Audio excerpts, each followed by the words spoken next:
Hey everyone, welcome back to my workbench. I'm going to take a little 20-minute pause working on the Tiger Learning computer. I had a special request from a customer. What was it? It was a Commodore, that's not Commodore, a ColecoVision.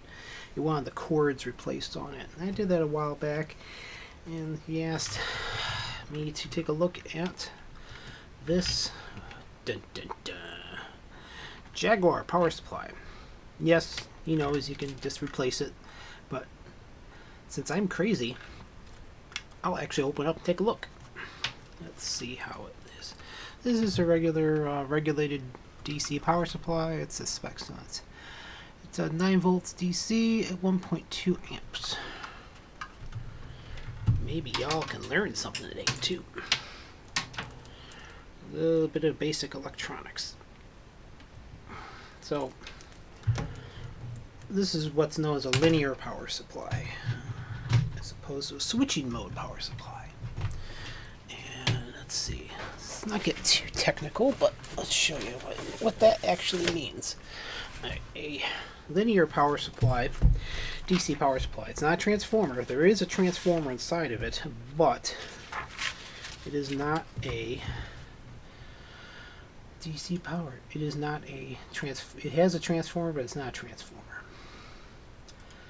This is driving me nuts because I don't like when it does that whole crazy.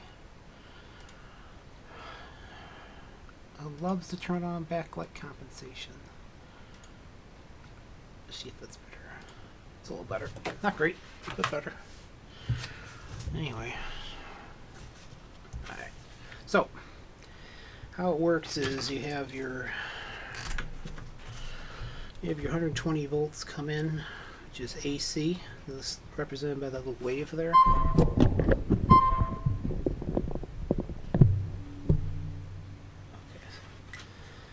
Represented by that little wave there. So you've got your hot, and you've got your neutral, which are the two prongs on there. Then that goes through a transformer. That's the symbol for it. It's an iron core transformer. Since it's a 9 volt, they probably did a 10-to-1 drop.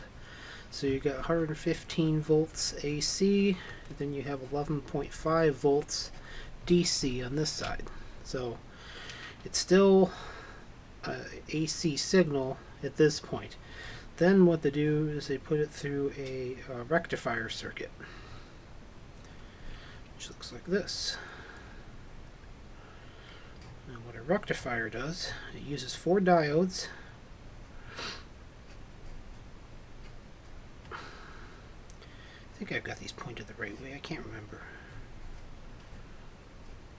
I think that's the right way. These might be flipped. I can't remember. It's been a long time. So you pull off of this point. So instead of your AC signal looks like this, this is called a full wave rectification. So you end up seeing this still isn't DC though. See how it's bouncing? This is going to be 11.5 volts minus 0.7 because you lose 0.7 across the silicon and the diodes. So what you do is you have what's known as a filter capacitor, and that filter capacitor is actually in here, in this part of it. So the filter capacitor, or capacitors, smooth it out, so it looks like that. And this is your, these will be, it'll still be around about 10.7 volts, 10.8 volts, somewhere in there. And then what you do after you have your filter capacitor, you have, well, there's different ways you can do it. The simplest is what's known as a Zener diode, which is simple as that. And what this is, it's not like a regular diode. The Zener, what happens is it has a fixed voltage. So say it's a 9 volt Zener. So if it goes over 9 volts, current will go down to ground instead. So you'll have a a constant 9-volt signal. There's lots of other little integrated circuits, but let's take a look at this power supply. I just plugged it in. And, the complaint was they're seeing noise on the circuit, audio hum. Alright. I think Sega did this and Atari did this with the... Most of the time you'll have a center positive with a return or negative on the outside. These are the opposite. This is hot on the outside with the negative on the inside. So you'll end up sometimes with an issue if you plug it into the wrong device. You can be very unlucky and have your you could have your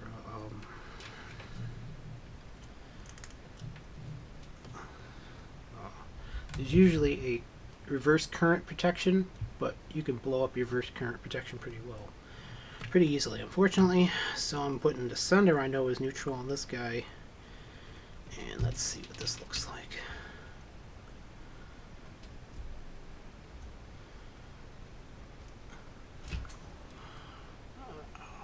Where's my coupling? Channel DC coupled. Let's see. Well, that's really bad actually. So to show you. Alright, let me see if I can kind of do a half easier way to do this. Let me grab one of these guys. This is this little kind of a throwaway device here. Oh, let's snip this off real quick without it plugged in.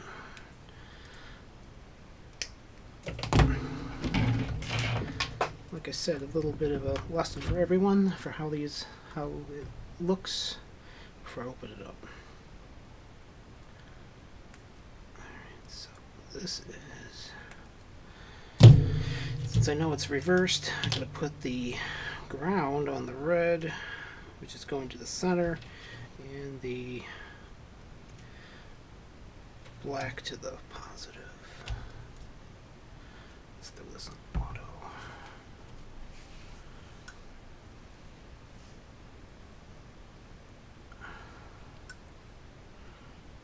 That is really awful.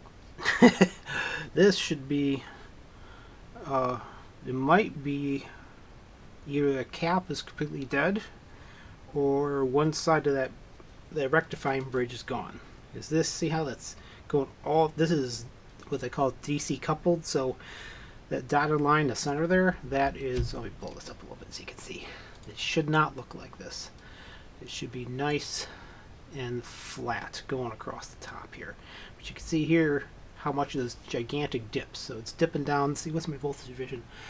Yeah, so I've got almost 12 volts peak, but there is no smoothing at all. So that's bad. Alright, let's take a look at this thing inside.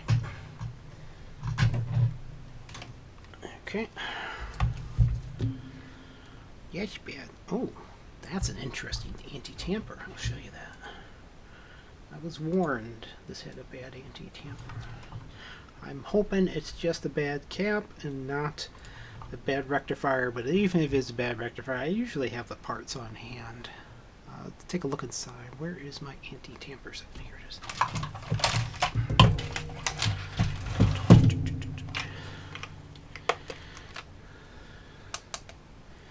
Two dots, huh? There it is. I actually have one. It's that weird little guy there. We are now going to tamper with it. Ooh. Jiminy crickets.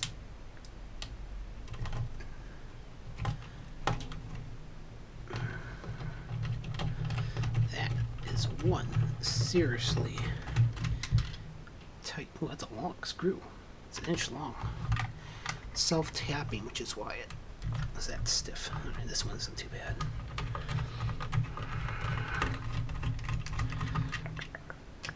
Yeah, I wanted to take a break from soldering for a day and then get back to the Tiger Learning computer.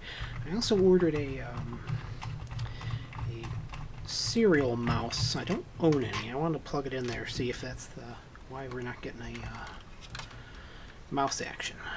Because I have PS2 mice, but I don't think it's a PS2 mouse. Yeah, this baby's real simple. Yeah, just like I was showing you. Ooh, broken standoff. Right there. Right there. Okay. Put the screws in there. Like I said, just like my diagram. I can turn around to show you just how the diagram was. This is here's your transformer. And I don't see a marking what ratio it is, but I'm sure it's 10 to 1. And you see the AC line coming in there. There's your 4 diodes, that's your rectifier circuit. And then you have Mr. Capacitor right there. And a little resistor there, which I'm not entirely, it's probably a little load resistor on there, so it regulates. But this is actually an unregulated supply. It's just a straight up unregulated linear. There's no Zeners in here to or control circuit. Okay, so I see there's a little Phillips. Let's see if I can get in there. Are you at Phillips? No, you are not at Phillips. You're a Tri-Wing. Let's see. This set, I love this set. It's got everything. All sorts of wacky and not so wacky bits. Alright.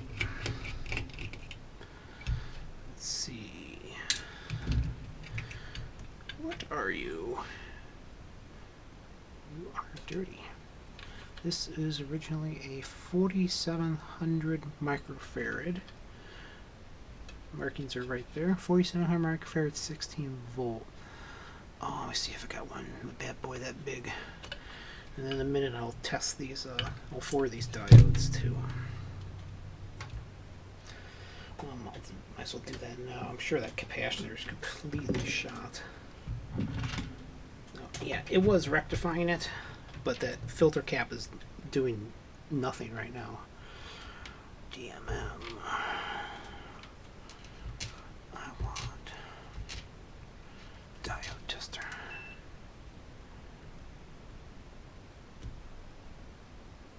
Yep, that's right. 0.8 volt drop.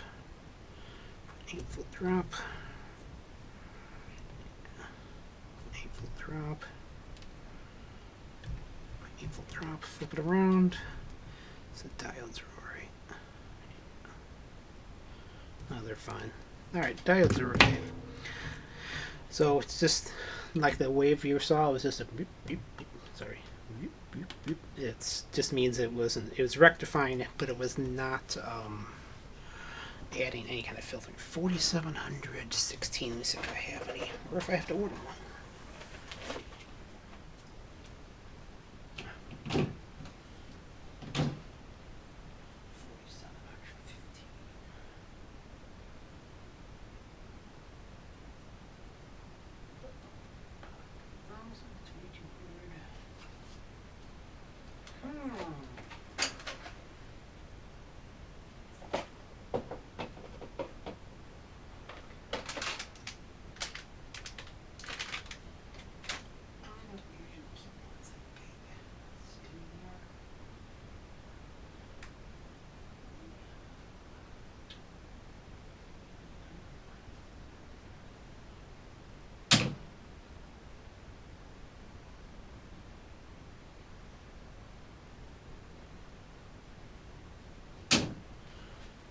Well, I have a big bucket of parts over there, and I don't have a cap that big. I don't think I have any other spare spots for those. I try to keep it all in a nice labeled cabinet. But I don't think I have a 4700 because that's a big boy. Yeah. I don't keep anything that big around. Size does matter in this case. Alright, so, yeah, well, that means I'm going to email them and say, hey, I got to order a part because I don't have any on hand that big. And once I'm done, it'll take a whopping, like, I don't know, 5 minutes to swap this, put it back together again. So I'm just going to mark this board while I'm here. Alright, Dave, where's your marker? Here it is. don't really see much marking on here, which kind of scares me slightly. There's your positive. Straight negative.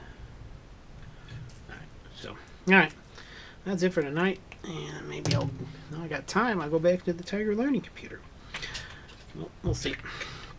Alright, everyone. Thank you for watching. Sorry that was...